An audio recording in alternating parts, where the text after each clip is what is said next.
ವೇದಾಂತ ಸಂವತ್ಸರ ಓಂ ವಿಭೂತ ಪುಣ್ಯ ಪಾಪಾಯ ವೇದಾಂತ ಭಾಸ್ಕರಾಯ ನಮಃ.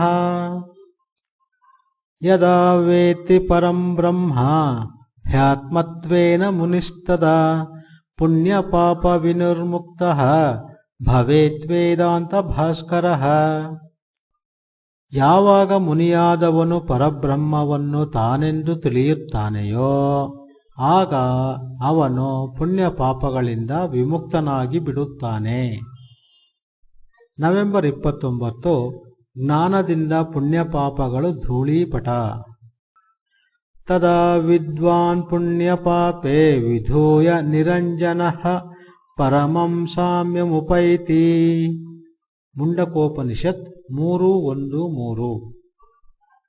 ಆಗ ಜ್ಞಾನಿಯು ಪುಣ್ಯವನ್ನು ಪಾಪವನ್ನು ಕೊಡವಿಕೊಂಡು ಯಾವ ಅಂಟೂ ಇಲ್ಲದವನಾಗಿ ಪರಮ ಸಾಮ್ಯವೆಂಬ ಮೋಕ್ಷವನ್ನು ಹೊಂದುತ್ತಾನೆ.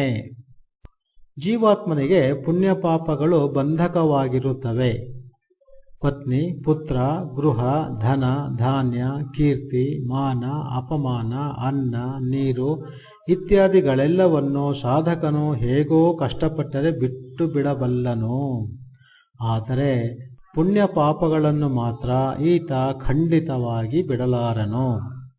ಇವನು ಅವುಗಳನ್ನು ಬಿಟ್ಟರೂ ಅವುಗಳು ಮಾತ್ರ ಇವನನ್ನು ಖಂಡಿತವಾಗಿ ಬಿಡಲಾರವು. ಜೀವಾತ್ಮನಿಗೆ ಪುಣ್ಯ ಪಾಪಗಳ ಅಂಟು ರಕ್ತಗತವಾಗಿದೆ, ಅಲ್ಲ ಅಸ್ಥಿಗತವಾಗಿದೆ. ಪುಣ್ಯ ಪಾಪಗಳಿಂದಲೇ ಇವನಿಗೆ ಬಂಧನವು ಉಂಟಾಗುತ್ತಿದೆ. ಇದನ್ನು ಕಳಿಸಿಕೊಳ್ಳುವುದು ಸುಲಭವಲ್ಲ, ಆದರೂ ಸರ್ವಥಾ ಅಸಾಧ್ಯವೂ ಅಲ್ಲ.